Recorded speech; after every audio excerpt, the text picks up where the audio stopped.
This is May 27th, 4 o'clock, the Harbor Management Commission Plan Update Committee meeting. Because of COVID, we can't take public comment, but anyone who is listening who would like to comment, please email the commission at hmc@fairfieldct.org with Plan Update Committee in the subject line, and comments will be included with the minutes. We will list your name and address, but not your email address in those minutes. So this afternoon we have Jack is here, Jeff Stedman, Mary Von Conta.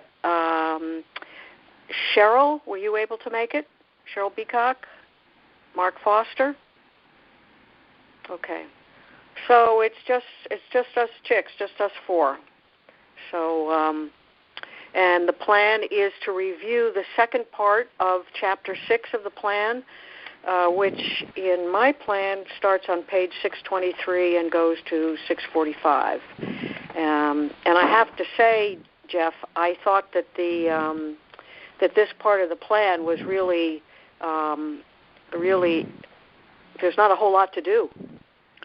Well, I had some thoughts as we go through it. Good. If you.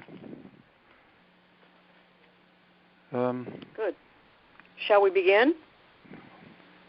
On the coastal resource section, you notice the emphasis that's placed on working with the Shellfish Commission and the Conservation Commission. Right.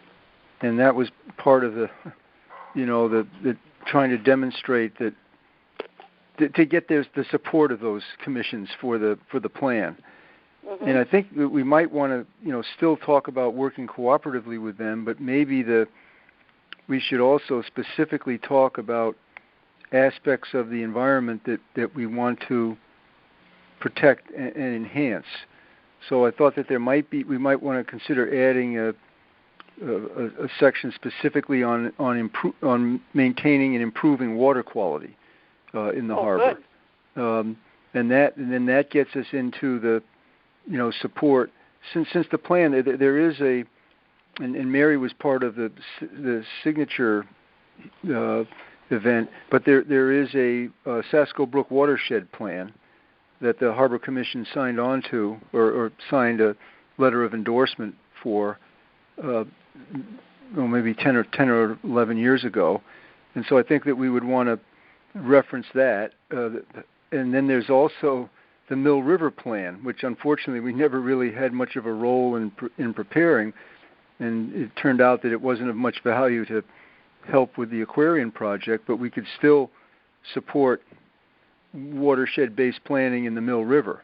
And then that would have, that might have given us some more, a policy or a provision in the harbor management plan that we could have cited with the aquarium thing. But I was thinking that keep the recommendations for working with the Shellfish and Conservation and Historic District, but also add something about protecting and enhancing water quality and protecting and enhancing coastal resources. And then we can either factor in the watershed plans into that, or have its own separate. So whenever there's a project that's being reviewed for along the harbor, we would want to make sure that runoff is properly addressed. And that's my thoughts on this. To do it a little bit differently, instead of emphasizing the commissions to work with, emphasize the resources to be protected and enhanced. I think Jeff, am I allowed to say something? Yeah. The watershed plan with Sasko Creek went way upland. Sasko Creek has a border in Fairfield and a border in Westport, right? Is that what we're talking about? Right. And one of the wonderful accomplishments that was made there, mostly by Westport, entirely by Westport as far as I could figure out, was to get the country club, the hunt club, to do a really great job of cleaning up after their horses' fecal matter. And that was huge. And the same problem exists on the Mill River, only not so much that sort of thing, but lots of people dump their lawn cuttings into the river, and they end up in Southport Harbor, and it can be pretty ugly. Yeah. And that's something we might be, and it goes beyond the harbor itself and right up into the river, but where the harbor is just the mouth of the river anyhow. So, right, but doesn't watershed, if we use the word watershed, doesn't that get us up there? Yeah. Oh, sure. That's the idea. And the Sasko Brook Plan, in large part, was the impetus for it was the closure of shellfish beds off of what do I keep saying? Southport Beach, due to bacteria, and so I think we should say something about supporting watershed-based planning, and I agree. Right. And this should be statewide. In fact, that river goes way up north, and, right. And Sasko Creek goes a ways up too, and there's all kinds of stuff going on. No, I think that's a good idea, Jeff. I was surprised with how many references there were to the Shellfish Commission. Not that I don't think it's a worthy cause or anything like that, but was the intention at the time of the plan that there would be? It seemed like there would be shellfishing in the harbor itself. Yes, right? that was what the level of attention to the Shellfish Commission, in large part, was because the Shellfish Commission had objected to the plan, and they were objecting to the defederalization of the anchorage for the Pequot Yacht Club, and so there was a lot of I want to say concessions, but trying to make clear that the Harbor Commission would work with the Shellfish Commission. But there hasn't been the type of shellfishing in the harbor that is talked about in the plan here. In fact, the only time I can remember is before the harbor was dredged in 2004, 2005. There was an effort for shellfishermen came in and dredged the channel. And I don't know how much they actually found, but they were trying to remove shellfish before the dredging. Well, there are also those beds between the Pequot's mooring field now and the tide mill, and those you have to farm those like you were a farmer. You have to dig things up and fuss around with it, and that's Shellfish Commission's job, and they haven't done it, so nothing is much growing there, I guess. And also subsequently, the Mill River project was a substantial. We need to talk about that at the outset of something accomplished. But it's unlikely that they're going to go in there and try and dig that up and restore it as a really good oyster production field where they plant the spat and I guess, or whatever they call it, and they plant seeds, and then they grow oysters up there until they get to a certain size, and then they put them out on the beds outside the harbor.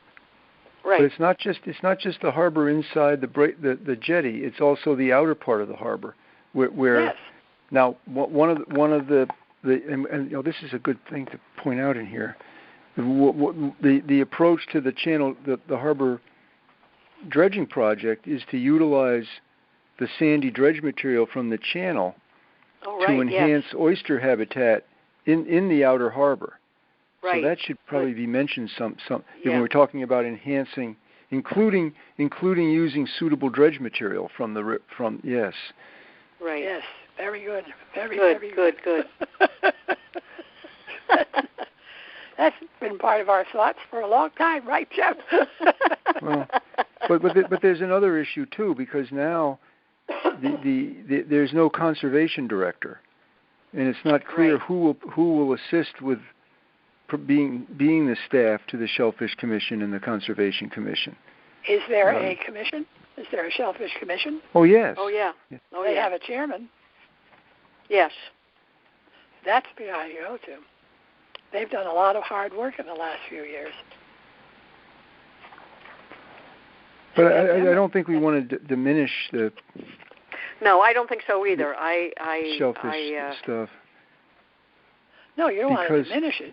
but you want to get in contact with them and let them know that you're standing by to. You're interested in what they're doing, and you're standing. It is interesting. I found myself learning a lot from them. But there is nobody currently in a leadership in a paid position who is going to add anything to that group. There's nothing in a paid position that's adding anything to our group. Jeff, in 1B on the top of page 3, we refer to the Park Commission, but I don't know if it used to be called the Park Commission. Now it's called the Park and Recreation Commission. Yes. So I don't know. They have more than they can handle already. They don't need that. No, but it's just a proper reference to them, Mary. Yeah, we want to have the name correct. Oh, okay. The town site calls it Park Those are and some things Recreation. you could think about,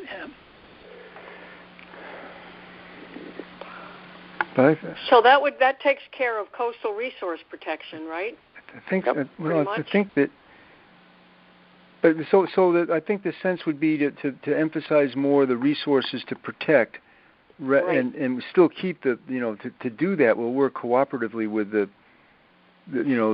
Shellfish and Conservation Commissions, but the emphasis will be on protecting water quality and then coastal resources.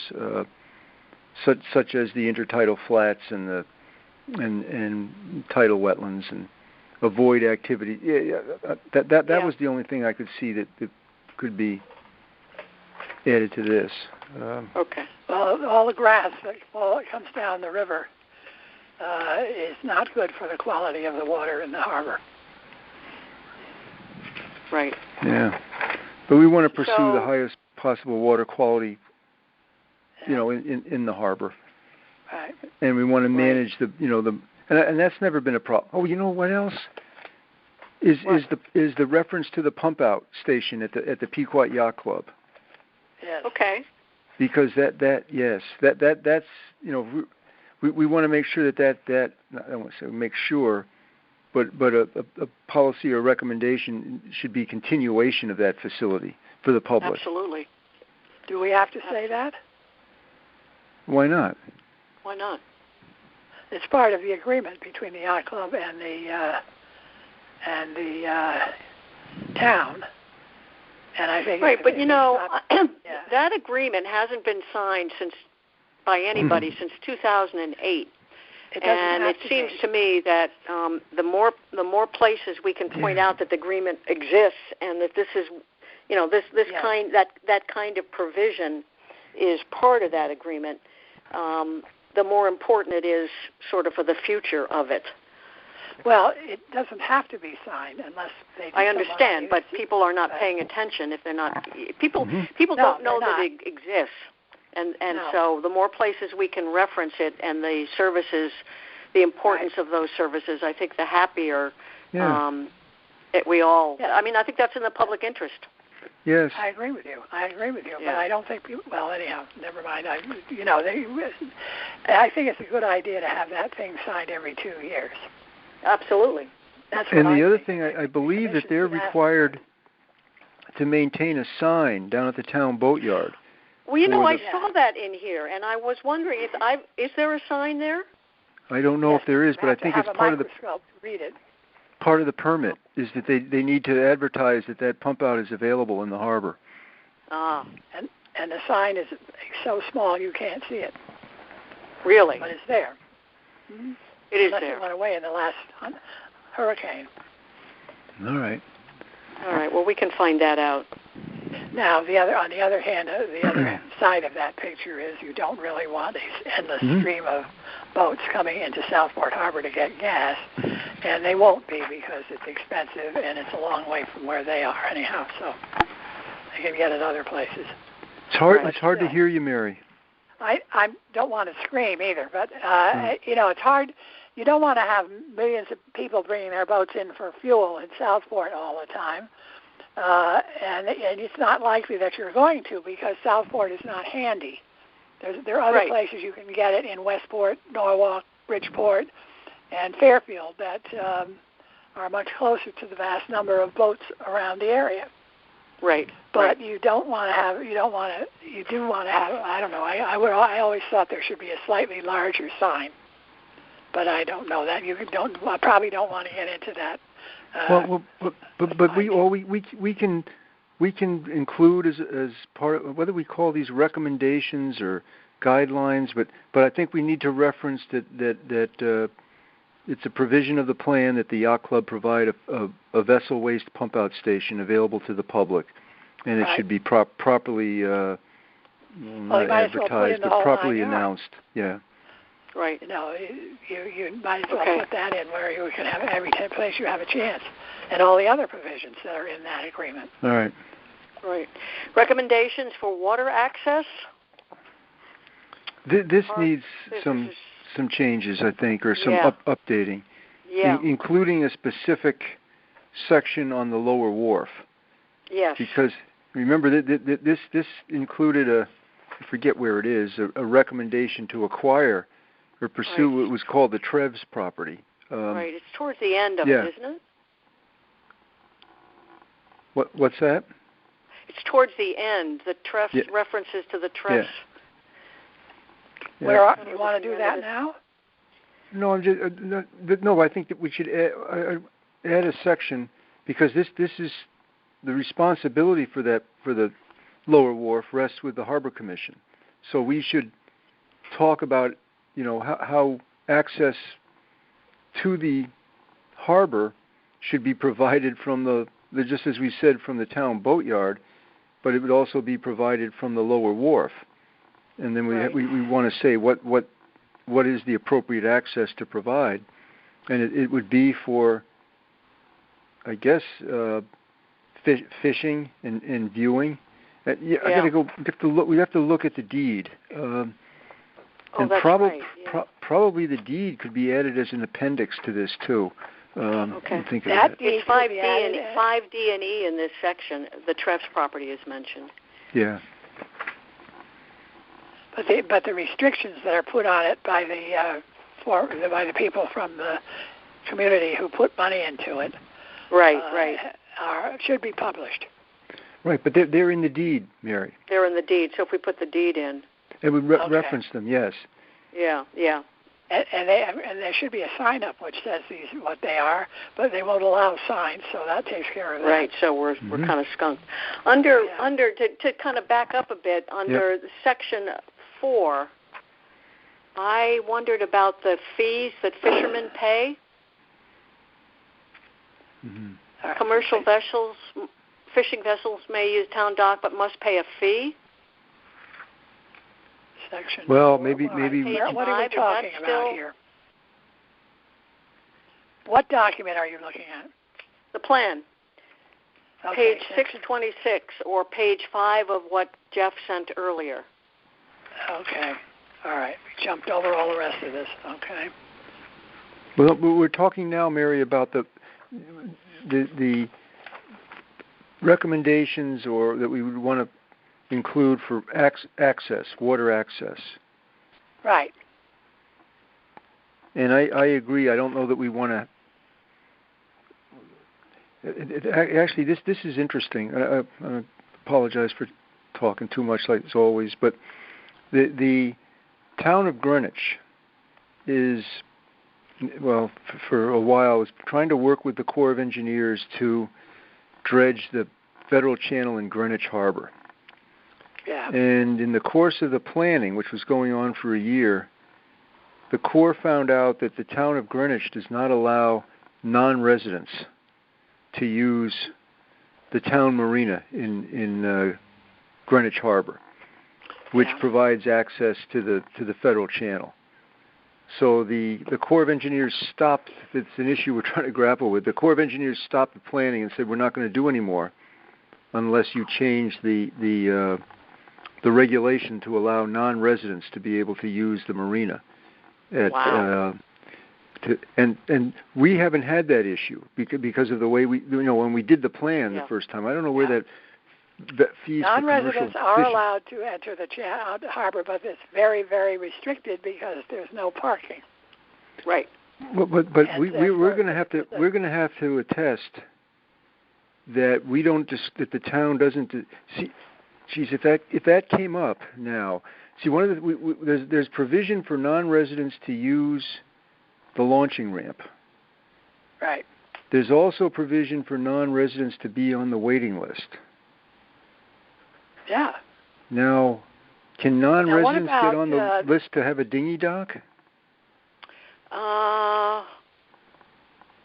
You'd have to attach that to the lower wharf, right? No, Mary. Well, I'm talking about the. If they have a mooring, don't they get access to the dinghy dock? Yes. If they have a mooring, yes. And they can use the boat ramp. Yeah. See, this was all what we put in the plan was satisfactory to the Corps that we were compliant with the open to all on equal terms policy. Okay. And so maybe that's something. The problem with the boat ramp is you have to have some place to put your trailer. Right. And it should be parked. Well, it's outlined in the plan. It says you can go to the train station. Oh, you can put it in the train parking lot. No, but you have the number of permits that could be issued. I don't even know how many have ever been issued, but a non-resident can go to the town hall and get a permit, a permit for a day to use the launching ramp. Right. And it's a 3-day so the permit, number of permits that would be issued is controlled, and that I forget how many we said that could go here. But I think 3 or 4. Yeah. And a 3-day permit. Maybe this section, and it's the right thing to do is should also include a reference when we're talking about water access to managing the harbor in accordance with the open to all on equal terms policy of the Corps of Engineers as necessary to maintain the harbor. Why not? Yes. Yeah. I think it's the right thing to do. Except I didn't get the answer to the question that you asked, which was specifically, does the Parks and Rec Department issue permits for vessels to be tied up for the season at Yacht Yard? Yes. To non-residents? No, not non-residents. It's for people who are, they are non-residents. They're moored in the harbor, but many of them are non-residents. No, I'm talking about just people who don't have a mooring. Yeah. No. Are the only people that get to have a permit who don't also have a mooring people who live in? Are those people all Fairfield residents? No. The people who get moorings in the harbor can be from anywhere in the United States. That's not the question I'm trying to ask. I'm not being clear. Yeah. Disregarding the people with moorings, anybody else with a permit at Yacht Yard, must those people who don't have a mooring but do have a permit at Yacht Yard, must they be Fairfield residents? I don't know.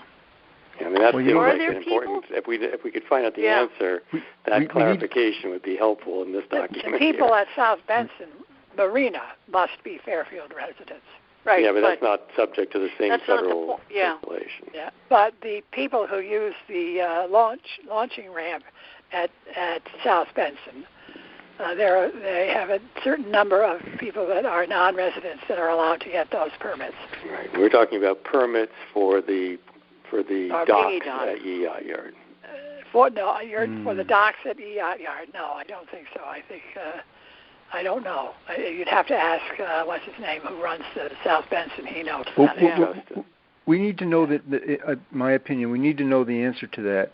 The Corps of Engineers person called me the other day, Kim. Yesterday. She said she was going to get back to us next week, and that they may, instead of having the remote meeting with us, they may, depending on their schedule, just come down to talk with us. Great. But we need to know the answer to that, because that stopped the whole Greenwich project once they once they realized that the town marina was not open to, but that's a big marina, but. Right. But this is a non-issue for us, really. As a practical matter, if this is what's required, we should make sure that's what we say we do. Yeah. There's not going to be a mass of people wanting to tie up a dinghy in Southport for no reason. No, of course not. Right. And that's what it wasn't a mass of people trying to get mooring permits in Southport either. Right. When we policy was changed. Now, we do have people who live near the town dock who are residents and who also have a mooring up harbor and belong to the yacht club. And they feel they should be allowed to have a space at the yacht yard dock, and they also feel they should be able to have, of course, they also have a mooring space, and they have the use of the launch at the yacht club. So that I found a little bit overwhelming. I don't know how you would deal with that, but that's the one exception I know to that. There's residents. That would be just an issue, not a commission issue. Mm-hmm. It would be both. Right? It would be it's a Parks and Rec issue about who they issue permits to at Yacht Yard. I think it's a good idea to sort of let everybody know what's going on. On the other hand, the Parks and Recreation Department is enormous, and it is in charge of a great many things and is very disinterested in what's going on the water, especially sailing and boating. So the fellow who is managing the South Benson Marina is the one who should be aware of this and be able to answer these questions and raise those questions with us and or with the commission, the Parks and Rec Commission, right. I mean, if you bring this up, as you can tell, the Corps and or the DEP might be very interested in this. So right. You've got to be kind of. No, we should find that out. I can shoot an email to Justin and find out. Yeah. Find out what the recommendation so many years ago was that the Park Commission should revise its existing regulations and fee schedule for use of the town boatyard to allow non-resident use of the boatyard for parking and boat launching. Right. Some other stuff here. How about the commercial vessels use the town dock but have to pay a fee? Yeah, I don't know. Yeah. Right that's now here. That's in commercial vessels. But I mean, not that. Well, I don't believe that that's the case, though, right? So I don't think so, but So why continue it then? Yeah. In order to be a commercial vessel, you have to be licensed. Right. And we don't have anybody that's but no, we don't have anybody does that right now. But when this plan was written, we did. Yep. Well, it sounds like Ed is going to be reconsidering our previous commercial fishermen for a permit, so we may have one, but I'm not aware that there's been any fee associated with unloading the bait fish from that vessel. So we should find out if they intend to have such a fee, and if there is none, then we should probably take it out of this document. I think and is that who charged the fee? Well, Parks and Rec. Certainly not a fee that's in the town code that we've looked at recently. No. They don't have anything about that. Take that out. And then of course, the other part about it's fine. The other part about access is maintaining what is required to be a public landing, so anybody can come and use that north dock. We could limit the time, of course, but that's a condition of the federal channel or the federal navigation Right, and I think project. the sign says 30 minutes, right? There is a sign there. I think it is limited. And it does get used, so that part is being executed properly. Yeah, It that's does good. not have fuel, however. The fuel is available at the yacht club dock. Non-resident mooring permits. And they can stay there as long as they're fueling. If they need to stay longer, they'll find a place to put them while they take care of whatever emergency it is they have. And, This non-resident under C, the non-resident holders of mooring permits, that continues to be an issue, but at least we've got it here. I mean, there's some of those folks, we periodically hear from some of those folks that they're getting tickets. Mm-hmm. Yep. Somebody calls the police department or the town, and that has to get changed, but at least it's there. Yeah. In the yacht yard? Yep. In the boat yard? Yeah, that's during... Now, here's the deal there. There's nobody there during the week. And we have the reference to the sign. Over the weekend. Yeah. there is the reference to the sign at 4H. A sign should be placed at the town dock to direct transient boaters seeking pump-out service. Yep. Whenever you're located. Yes, it is there, Jeff, but it's tiny. Yeah, it should be changed. How can you?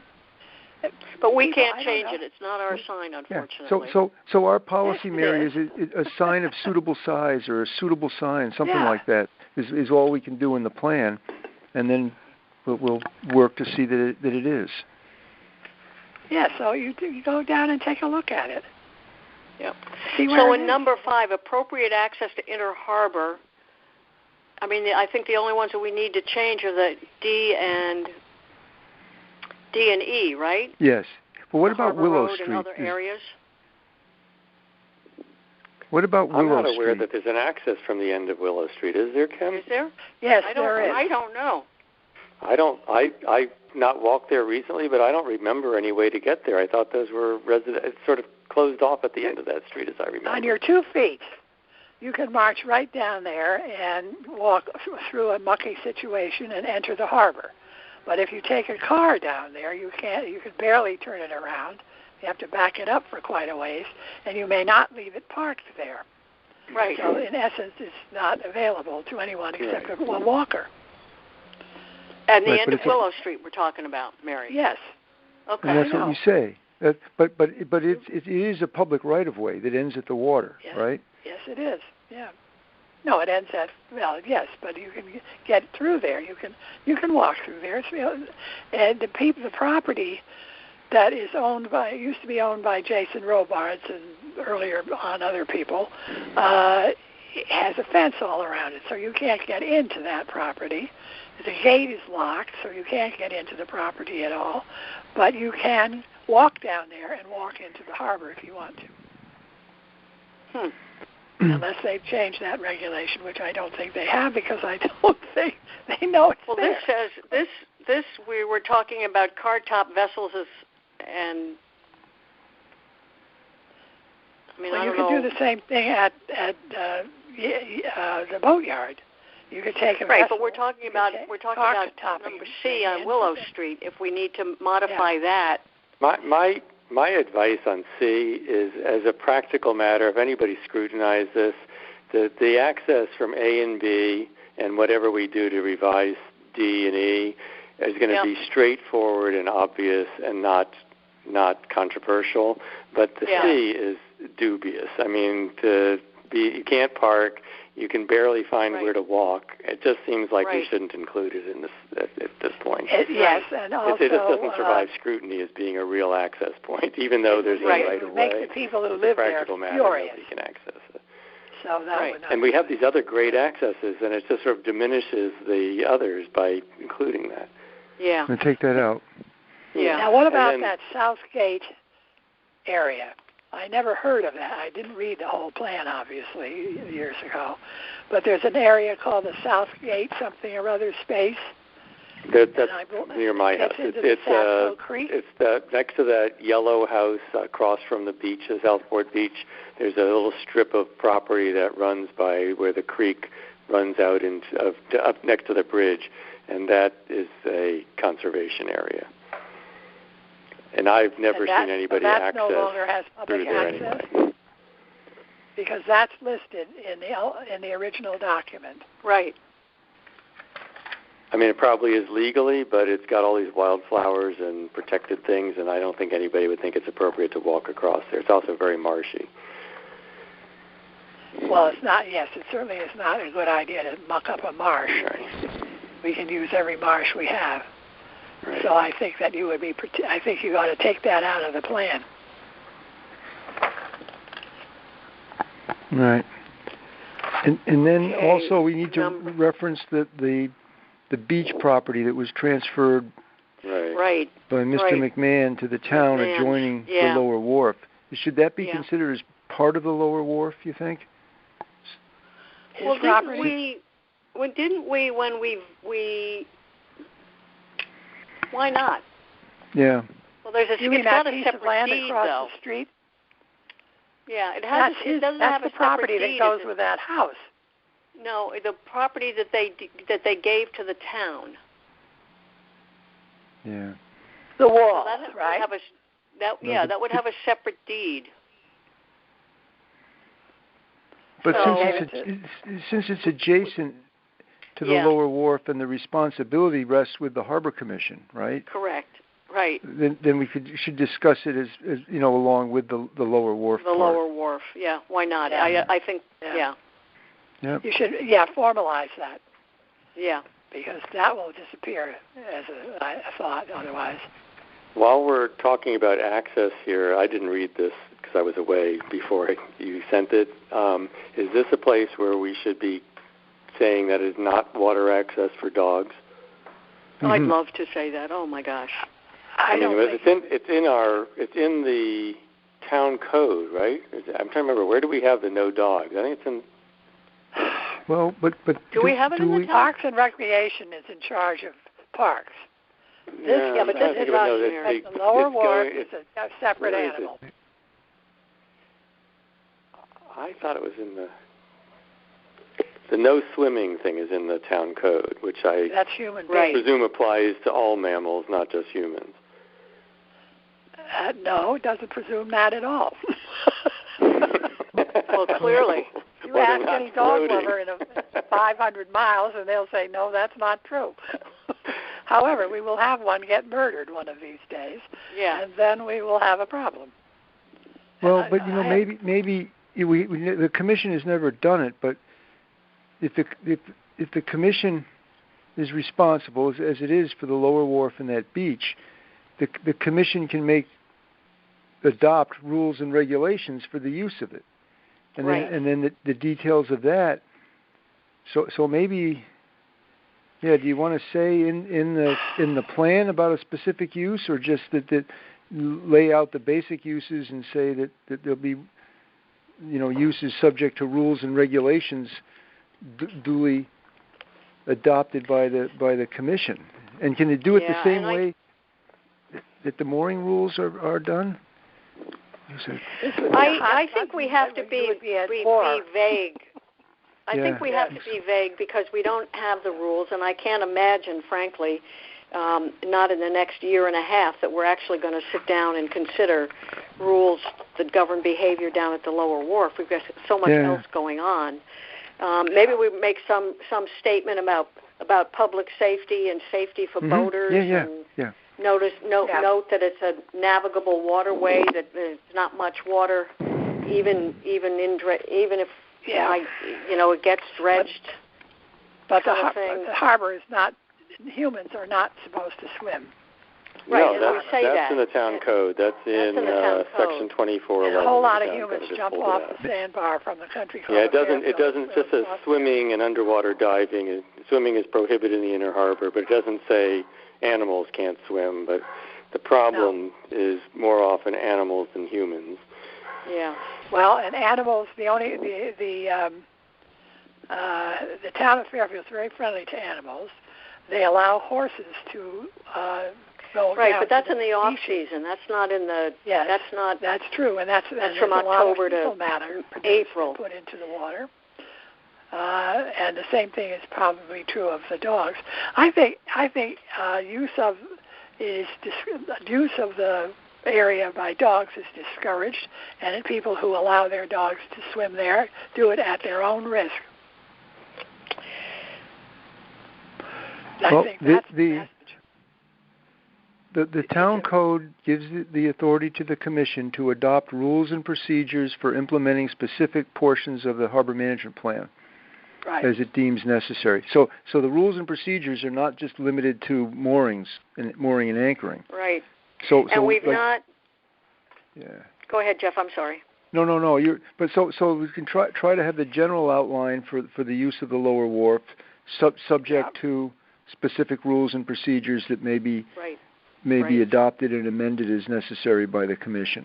And frankly, I think to protect public safety. Yeah. Yeah, and I think we need to leave it there. If we have a public hearing, we want it to go smoothly and easily.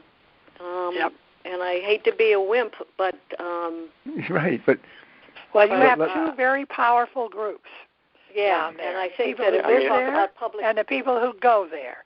And I'll tell you, every time the people who go there... The police can enforce the town code anyway, right? Yeah. Right, of course. Sure. So if the police interpret swimming to mean pets and the people who own them, then they can ticket the people or warn the people who are in violation of 2411. It's a very, very, very much undiscussed matter about swimming, people swimming in the harbor. But nevertheless, it's very, very dangerous. Yeah, absolutely. Very dangerous. Okay, number 6, appropriate access to Southport Harbor should be provided for commercial fishermen. Yeah.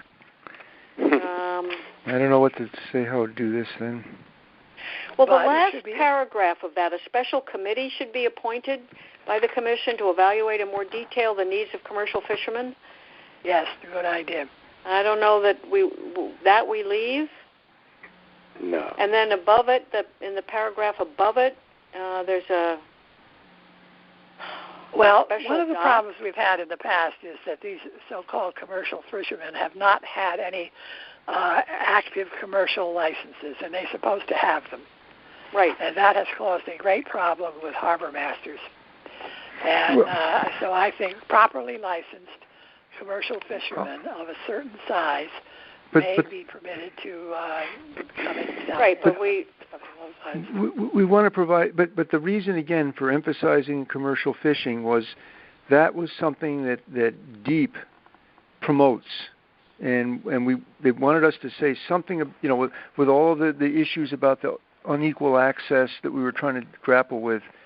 Right. There was this interest in doing something for commercial fishermen, so we didn't know what to really do, other than to say, that will be our policy to do something for them, and we'll figure it out later. I think that's what we are trying to get. So then why don't we leave this? What if we ended right at the middle sentence, where the one that begins with one suggestion, and just kill the rest of that paragraph? The part that says that we provide dock space for them and give access to the harbor to them is fine. Well, I agree. You must at least signify that it's a limited amount of dock space. But, and then that section also refers to, that was one of the reasons that the Shellfish Commission, they didn't want us, they also didn't want the removal of the old onion dock that was also referred to here as the golf club wharf, opposite the yacht club. That's gone now. Well, I agree. The bottom of the things that held it up are still there, so at low tide you can go right over there and see where it was. Right. Let's take so that basically, out. this is saying that there should be a balance between commercial fishermen and the other recreational use in the harbor, and that's not controversial. Right.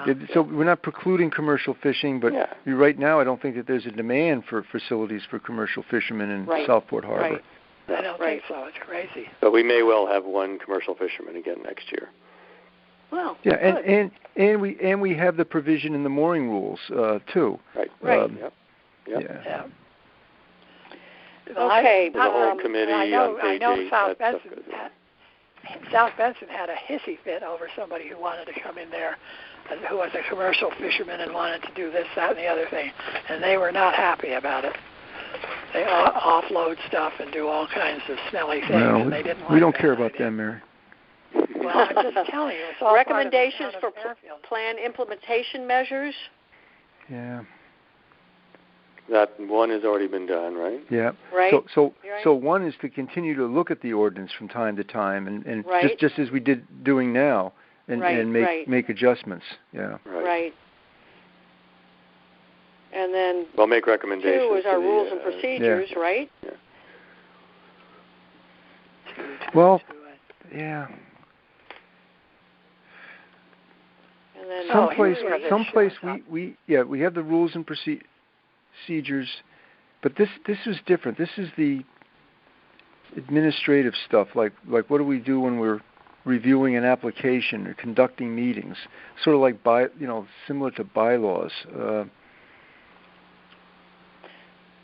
And so maybe this can be written in a different way. We did at one point, and I should go back and look at it. Remember, Mary, we had procedures for reviewing applications. Yeah. When an applicant comes in to make a presentation, there were that's the sort of administrative rule Maybe the rules and procedures is a different way, different wrong term here. Well, a pathway now. I don't know how much of a problem. Well, that's a big one too. But it's helpful to people who are going through the process. On the other hand, the DEEP is not paying much attention to what commissions say anymore, is it? Right. Well, no, but right. we're not going to assume that. But maybe the rules, mooring rules and procedures is part of 2. It can be worded a different way, and this would also apply to if we came up with rules for the lower wharf. Okay. I think we can adjust this to it's still something the commission needs to do as necessary. Okay. According to the process whether laid out. A reference to online mooring would make sense here because the system, not the system itself, but having a system like that forces the harbor master to go in proper sequential order to offer moorings or document why he did not offer a mooring to somebody because it was unsuitable. So there's more rigor to the documentation that we're following our rules and procedures with that automated system.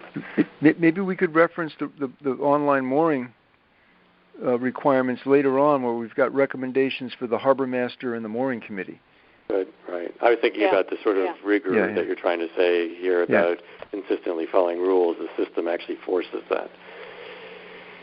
Well, you better be careful not to have too many rules, or you'll have a big mess too. So that's. Is there any? There is no designation of any particular section anywhere in writing as to what kind of boats go where in the harbor. Is there? No.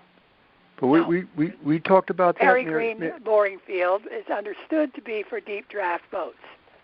Okay, but on occasion, deep draft boats end up somewhere else. Or lengthy boats, very long boats end up where very small boats fit very nicely. So but we don't we do talked that. about Mary. We talked about that previously in the water use and the navigation stuff about the need for providing the opportunity for specific mooring plans. Yeah. Ordinances, regulations, plans, and procedures of other town commission and boards should be applied where appropriate to management of Southport Harbor.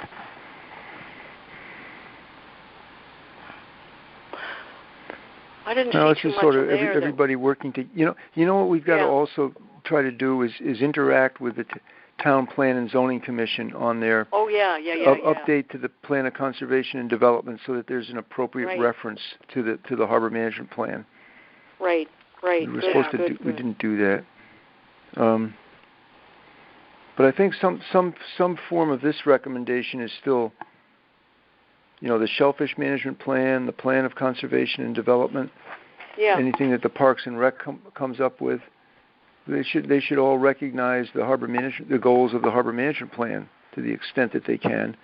Yeah. And so, Jeff, should this work the other way around also? So when the commission does a survey and it reveals recommendations from the public that require the involvement of other town entities, we should work back with them to try to implement those things where they make sense?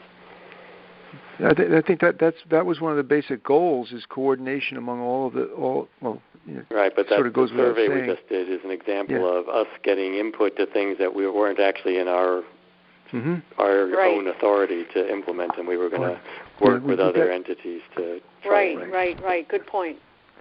So I'm wondering if we could slip that in as in the future we do other research, we might find things that require our cooperation. Yeah, we got to publish the results of that too. we do. We really do. That's probably the next task right after we information. Hang up here. Is to finish. We had it all ready to publish. It was just that we wanted to say a little bit of information on a few of the slides that would be informative rather than in just the results. I'll go look at that. This would be a good time to get it out because people are voting and thinking about it. So. Yep. So number 4, I think we just update the language, right? DEEP instead of DEP and no Department of Transportation and... Mm-hmm. The representations about the Corps have been unchanged since this was written 25 years ago. Okay, where are we looking now? I'm looking at page 6-32 and 33. 32 or and 33. All right, I'm looking at Jeff's notes. Okay. Page 11, number 4.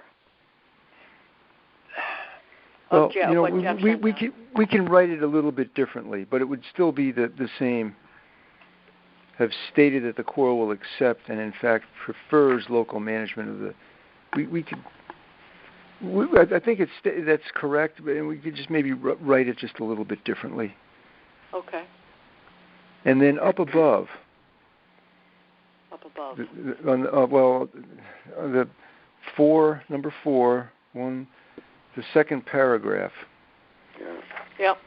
Recommendations made pursuant to Section 22A of the Act are binding on any official of the state, municipality, or other blah blah.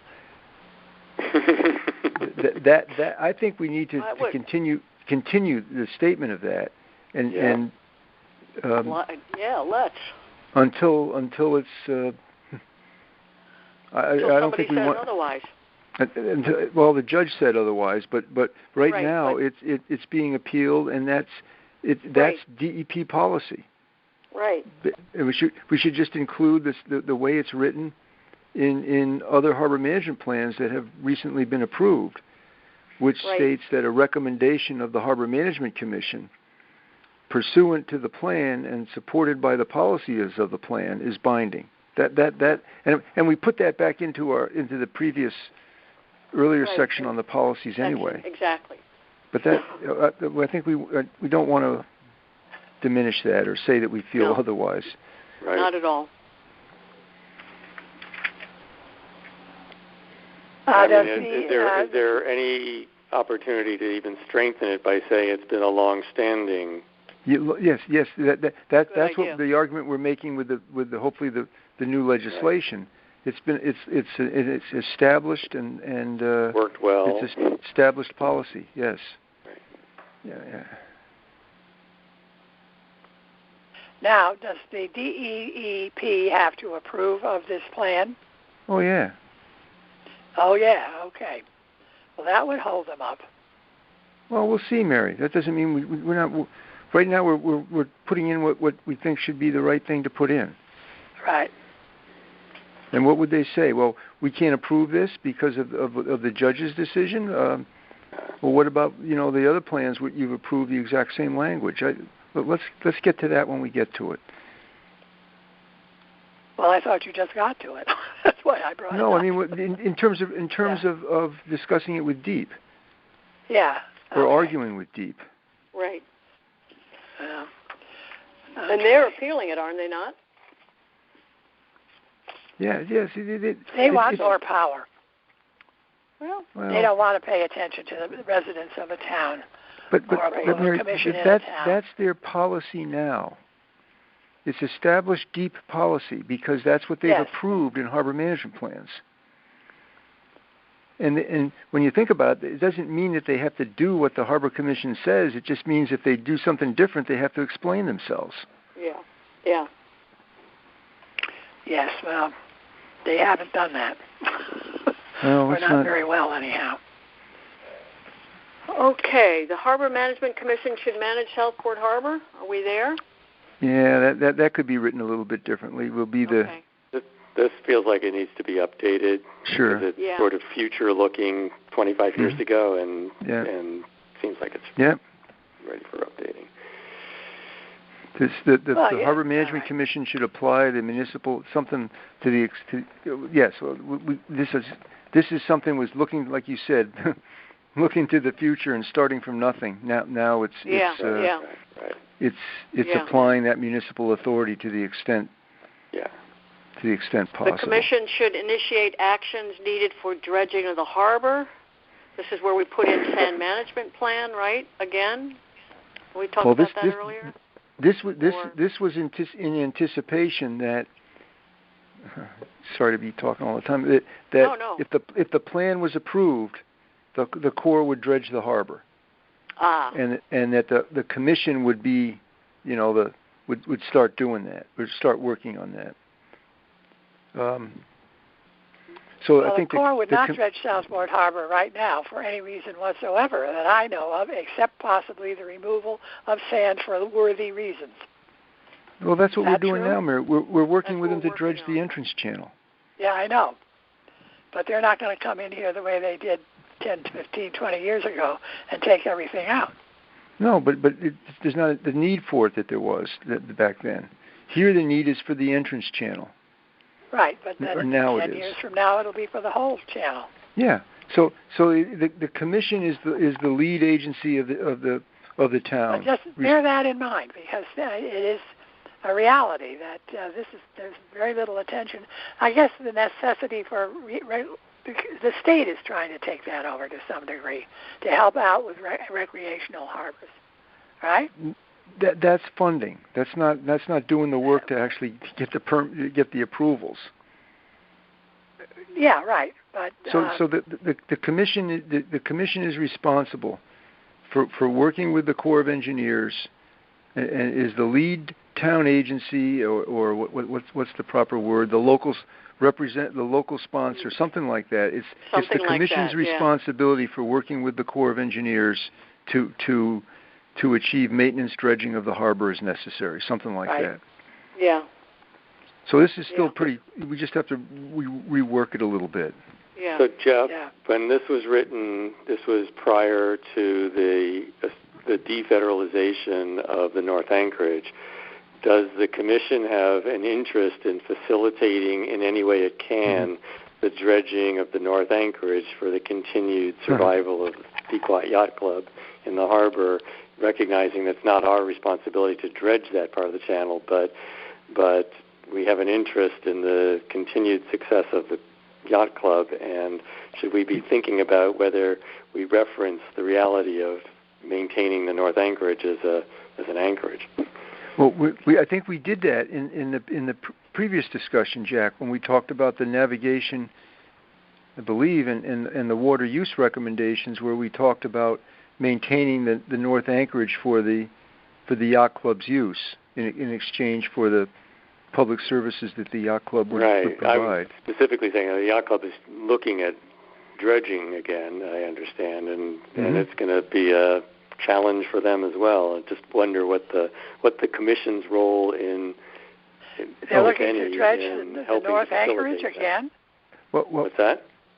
They're looking to dredge the North Anchorage again. I think they're looking at what's going to be involved. I mean, it sort of was my understanding. It was a parenthetical comment by Devin, I think, in our recent. Well, I have heard very well. I haven't been at board meetings the way I used to be. But, I'm asking about a question for the next 25 years. Should the commission in this section I think the say something about helping the efforts of the club to dredge its anchorage? Yeah, well, but currently the Yacht Club is more concerned with fixing the seawall. Right, but we're talking about looking forward at using the plan as a document. Well, but the plan supports the continued use of the North Anchorage. Right. So that would be consistent with the plan if it's done. We'd have to look at the way it would, the means of disposal and so forth. Right. But the actually doing it would be consistent with the plan, and the commission's role would be in reviewing the application for doing it. Right. That would be the consistency but review, it would, right? the commission wouldn't be the actual advocate or the applicant for it or the proponent of it. No, I think I would leave that alone for the time being. Do we want to say something? But would we want to say? We say we should initiate. But if we're the lead, do we put it under consistency review then? That we would. Yes. Yeah. Something like that. Yeah, because it needs the state and federal permits. Right, so it would be one of the types of activities subject to the consistency review. The Yacht Club comes before the commission anytime it does anything. Yeah, but all we're doing. They have to. Yeah, we're just saying that we want to formalizing this. Yeah, but the commission should not bear the burden of paying for the Yacht Club to. No, we're not talking about paying. We're just talking about supporting. I thought that entered in. being supportive. Yeah. Yeah, this is a section about the Commission's focus on the need for dredging the harbor. It was written before the defederalization, and the only question I was asking, are we just going to carve out the reference, anything pertaining to anything north of the federal anchorage and not just be silent on that, or should we say anything at all about recognizing that dredging does need to occur in the north anchorage? I know it's not our responsibility, and we would have to approve, but do we have an interest in the continued success of UIC with an anchorage? I think we've already done that, Jack, previously. Okay, that's fine. In the first part. Yep. Okay. So this section would really talk about making sure that we're doing the work to continue dredging the area we're responsible for. Right. We have enough. Okay, and then 3, the Commission should establish and carry out a harbor management consistency review process. Well, it's been established, so it's updating it to maintain the process and update the references to deep and these. So the types of applications, we have to separate the ones that require municipal approval and that are forwarded to the Commission to review, and then the others, the state and the federal applications. And you know what we should also reference in here, the way the process is now with the pre-application requirements. If someone wants a permit from deep, they have to come to the Commission for pre-application review. Does that come down from deep? Yeah. So this still is the same. It just has to be updated to reflect what the current requirements are. Okay. Jeff, the end of this talks about a notice and hearing procedure. Is that the notice and hearing procedure in the town code, or is that a different notice and hearing procedure? Where's that, Jack? The very end of A. And on the note you sent, it's on the 3rd paragraph of page 14. Yeah. A specific public notice and hearing procedure should be established by the Commission. I think that process, I think we can take that, the way that's written out, because the process is spelled out in the town code and in the state statute for the the referral of applications from the Planning and Zoning Department and such things as the Commission may require when feasible that a specified number of copies of proposals be provided. I think it's just to write this to reflect the process that's been followed. The notice and hearing procedure that is already established in the. Well, it's in the state statute primarily. We could reference that, I guess. So we just reference the state statute. Yeah, I think this just has to be updated to reflect the current the way this works. But the outline is still appropriate or relevant. Well, we still want to include it, absolutely. Yeah. And I think when we did the policies, did we abbreviate the Harbor Commission, the FHMC in all places? Well, that has to be made consistent, whether we're talking about the Commission or the FHMC. I forget how we did it in the other ones. FHMC, I think. Yeah. Isn't that how we did it? I think so. Let's see.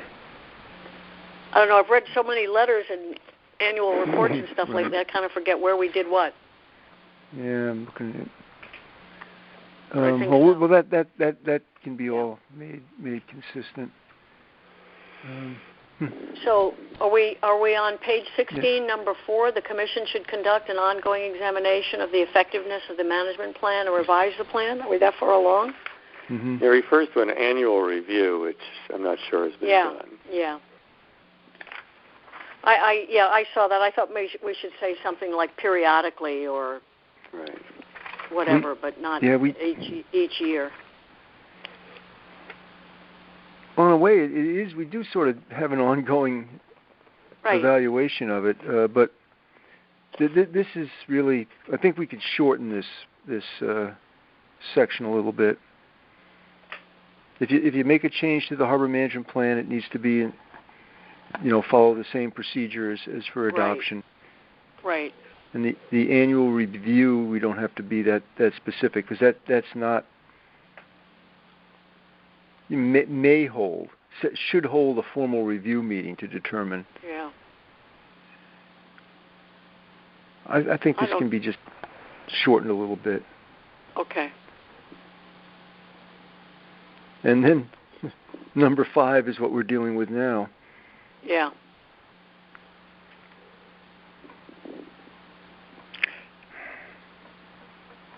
Yeah, I thought it was well written, and I didn't see anything that to change.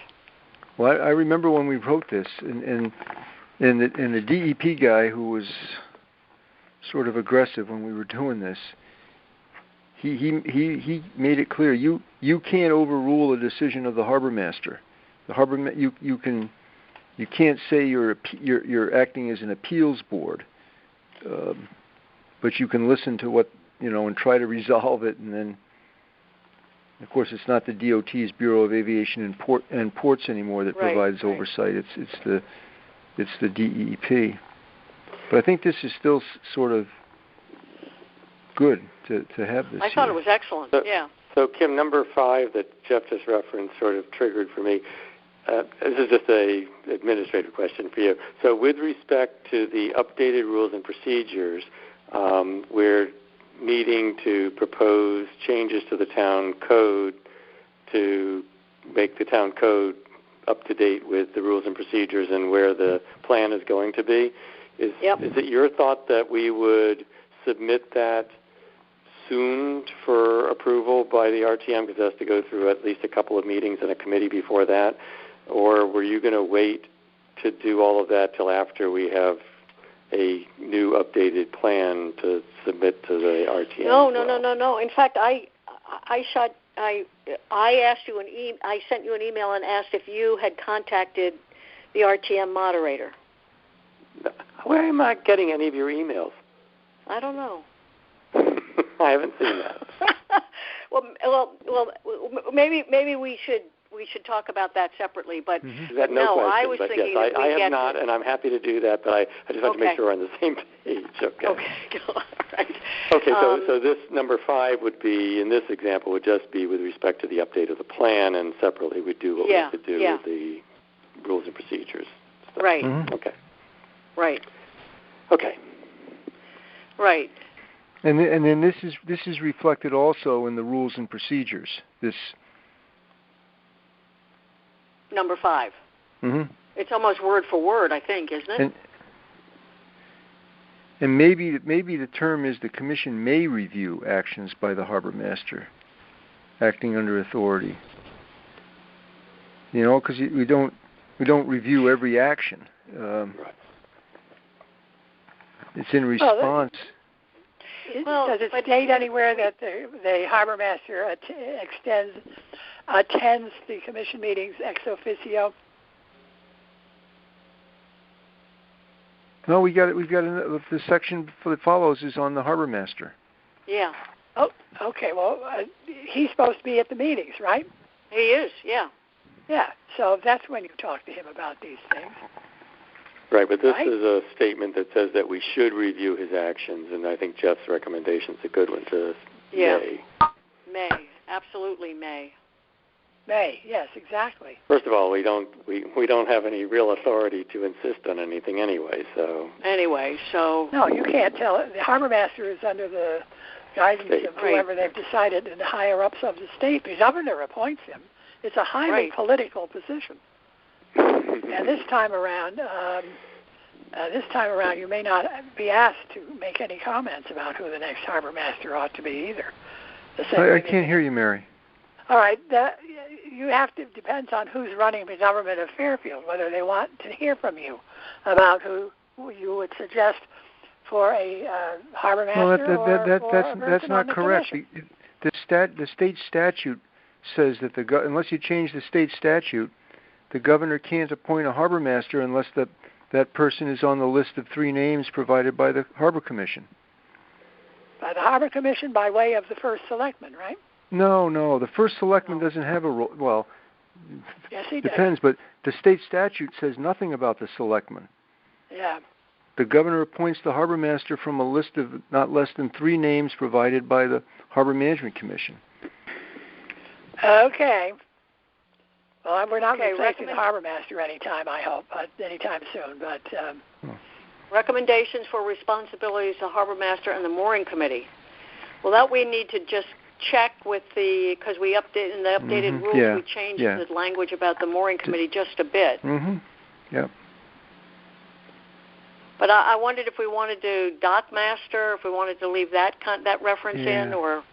I think the dock master is not necessary to talk about. Yeah. I'm sorry, I'm ignorant. Who's the dock master? It was a term. Sorry. On page 18, Mary. Page 18 and a dock Page master? 18 that Jeff it's sent actually us. 17 on the one that she's looking at. 4th paragraph at the bottom. Plan refers to a dock master. It was just a term we came up with to refer to someone that might be hired to help the harbor master. Why don't you? Okay, all right. Why don't you just call it and anyone who is assisting the harbor master? Yeah, because the master. It was just a funny name we came up with. Yeah. Do we want to leave in the reference to anyone assisting the harbor master? Sure. Because there is a dock master is a finite job. Oh, but the Harbor Management Commission under the statute has the authority to retain, I think it says consultants and other assistants, something like that. Right. So I would use that. I would use those words. Yeah, we use those language, those terms. Yeah. Okay. The harbor master should issue mooring permits, and the mooring committee should assist the harbor master. Page 19. Yeah. Harbor master issues. Yeah. I mean, again, I think this has to be updated to. Updated to reflect what we've done in the. Yeah. The rules and procedures. In the rules and procedures, and refer to the rules and procedures. Yeah. Right. The fee is not correct anymore. Right. The fee's gone. Where's that? No, the fee of $100 limit is not. $100 fee. There's a lot of stuff here to get updated. Okay.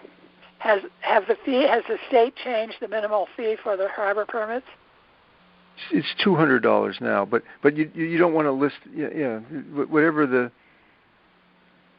fee is. The fee is established by the RTM based on a recommendation from the Harbor Management Commission, and it has to be consistent with the authorization in the state statute. And not name a specific amount, right? Yeah. So the lowest fee, the harbor permit is now $200 for all boats. Mm-hmm. So okay. And when we did this, there wasn't the mooring tackle maintenance charge. Right. And but that permit fee still goes to our special fund. It can only be used for the purposes that having to do with the harbor and the expenses of the commission and the harbor master. And it is controlled by the Harbor Commission. Yep. Right. It's not $200 all other funds for every that come boat. in go right into the general fund. You understand that? Yep, we know that. You said it was for $200 for every boat. That's not right. It's based on length. Okay. And then we can factor in number 2 in the online mooring system. Right. Yeah. So there's redundancy in this in the policies and in the navigation related stuff, and here are the specific responsibilities of what the harbor master should be doing. Right. So accurate records, that's online mooring. Number 3, supervised placement of all moorings. 4, inspect mooring locations and mooring tackle. The 3 and 4, the responsibility is with the harbor master, but doesn't have to be looking at each one. Right.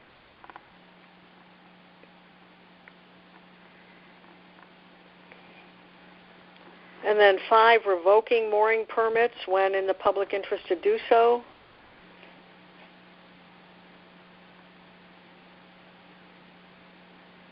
I think that's an interesting the 7 is not, Jeff, number 7 on page 20 of the document you sent. The Harbormaster cannot engage in arrests, or that's not within his purview. He has to get the police involved, right? Right. I don't know if back in the 90s the Harbormasters could arrest, but they clearly can't anymore. This isn't. Well, this has to be updated, of course, to say it correctly. But there was this was the topic of discussion, and with the Attorney General's office and with DEEP.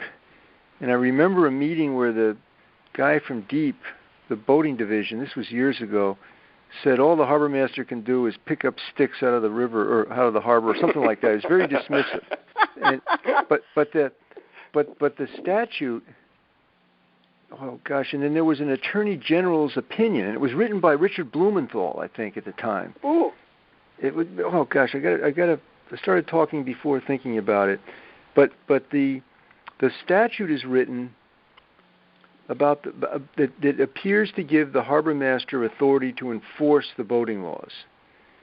Huh. But then there was another Attorney General's opinion that talked about you can't enforce the boating. You can't do certain enforcement unless you go through police officer training and standards, and this police POST, police officer standards and testing, or something like that, standards and training. Yeah, but Blumenthal's opinion did not include the specific reference to the Harbormaster. Yeah. But the DEP kept saying, well, he really meant to say it, but he didn't say it. So the statute sort of gives the Harbormaster enforcement, but what we want to make clear is that what does enforcement mean? Because there's sections in there that talk about abandoned vessels, and that's part of the boating laws. So placing, a notice on an abandoned vessel that it has to be removed pursuant to the state statute, does that include enforcement? I got to go back and look at this, but basically the practice is that if you're not certified as a law enforcement officer, you shouldn't be making arrests or being involved in certain types of enforcement. So we can write this to reflect what the standard practice is. I mean, the last sentence sort of makes it clear at that time, back in the mid-'90s, that the expectation was he was going to call in the Marine unit, which I think is still what would be done today. Yeah. Yes, but I thought that the vessels that are abandoned or danger, he can take action by himself in those instances. He doesn't need the police to get involved. That's a legal hoo-ha too. It's not just as easy as it sounds. But so this is that the Harbormaster should enforce boating laws and regulations in Southport Harbor. This has to be. What's the term, nuanced or whatever? It has to be written properly. That unless a certified law enforcement officer. Right. Yeah. Execute his duties and work with the police. We had long discussions police about and this. Fire, where necessary. Fire department too, where necessary. Yeah. Okay. Do we still have a Marine Police Department in Fairfield? Excuse me for interrupting, but we do. Are they still active on the water? Yep, very much so. Okay, so I sat next to the police chief at the commissioning last week. Yeah, no, they've got a phone number and they've made themselves available. We called them a lot last summer when the kids were jumping off the lower wharf. Yeah, okay. Yeah, and they were called to check the boats in the harbor for permits and stickers, registration stickers, et cetera, et cetera.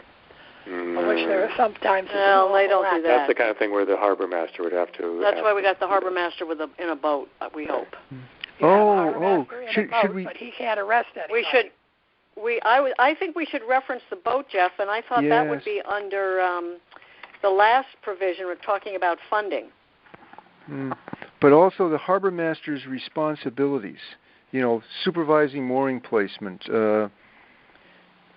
Inspecting mooring locations, Good but idea. also generally inspecting the harbor or conditions in the harbor, something like right. that. Right. Yeah. Right, because we'd hope that he would say to the kids, "You can't jump off the lower wharf," right? Mm-hmm. Who, the Harbormaster? I think he did that. He did do that in one instance. Right, he did do that. So, but I mean, it's not in here that we would. Right. He didn't arrest the harbor. He just told them not to do it anymore. That's right. different. But if he's in a boat, I could go down there and tell them not to do it anymore. Well, we all could. But if he's in a boat and it says Harbormaster on it, and he's got a little more clout than you or I do, so. Exactly.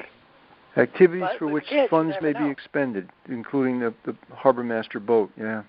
Right. Yep. Yep. The boat and online mooring. I guess we would. Mm-hmm. Yep.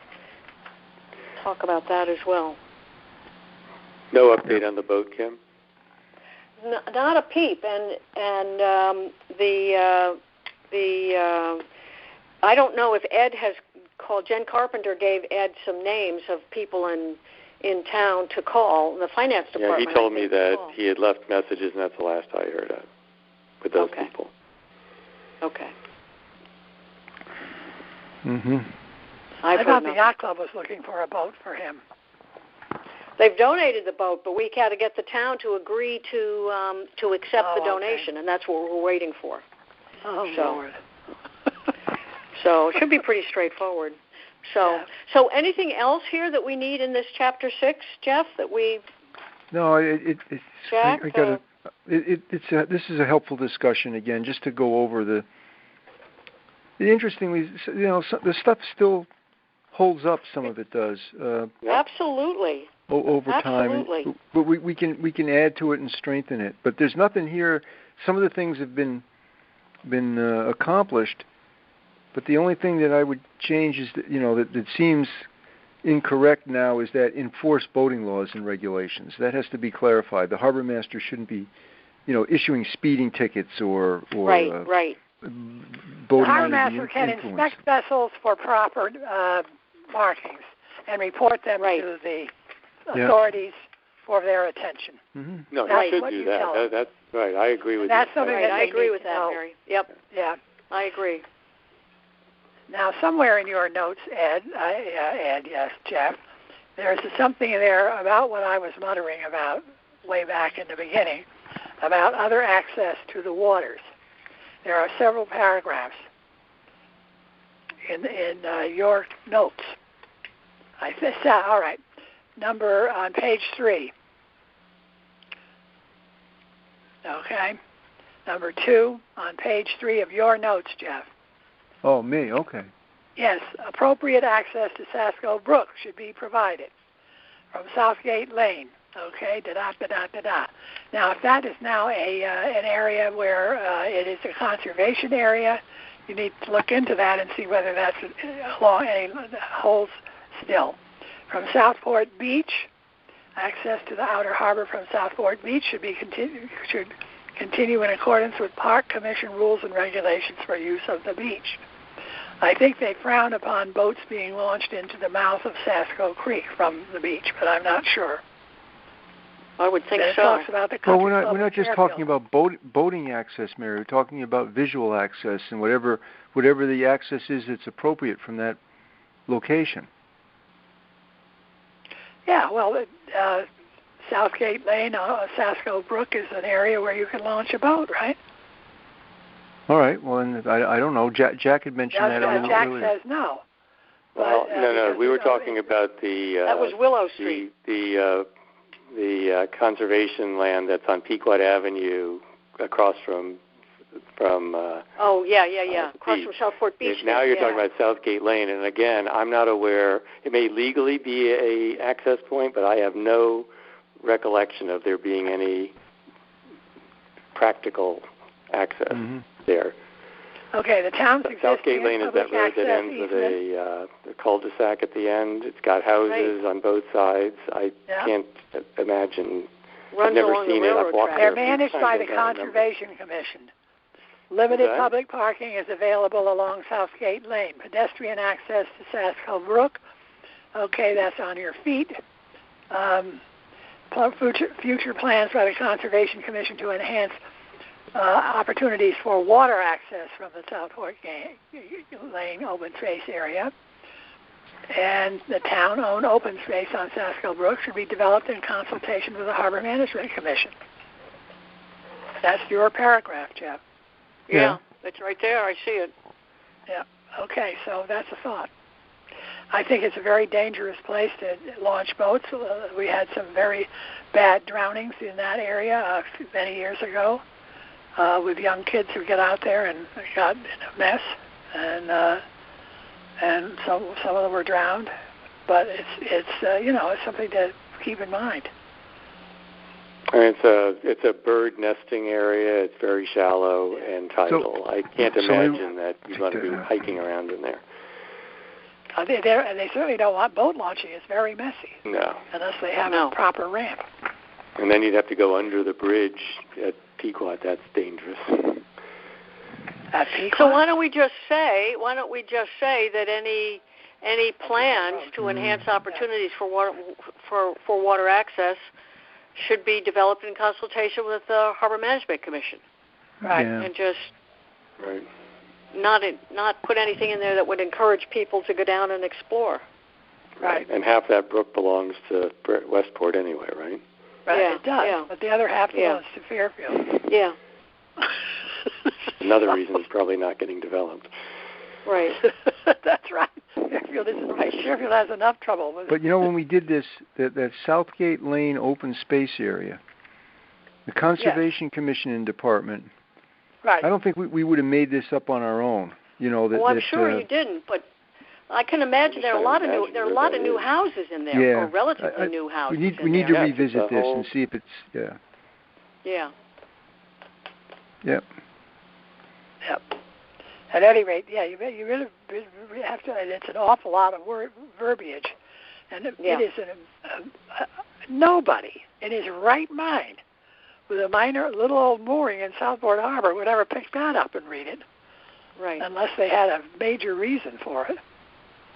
So Jeff, I'm looking at Southgate Lane on Google with the picture, the photograph taken above, and I'm looking at where that Saskill Brook goes through there, and there's no indication of any water access for the public there. I see 1, 2, 3, 4, 5 houses, and then the houses after that back up on the railroad tracks behind them. Yeah. So, and there's no walkway, there's no path. These are just houses with pools or no pools. So. Well, that's very nice for conservation, isn't it? Well, I just don't know what they're talking about with respect to access on Southgate Lane. Yeah. Jeff, why don't you call up your friend in Westport? There's a thing called Southgate Lane Open Space, which is the thing I was talking about on Pequot Avenue. Oh, it's marked in the wrong place on the Google thing, but there's a Aspetuck Land Trust property and then a Southgate Lane Open Space on Google, but the Southgate Lane Open Space is showing as in my next-door neighbor's front lawn, which is on Pequot Avenue. So I don't know where the Southgate Lane Open Space is, really. Well, I must have a map. I don't know where Southgate Lane is. The one I was thinking about, Jeff, that's across from the beach is called Aspetuck Land Trust Property. And that's the one that's right across from Southport Beach.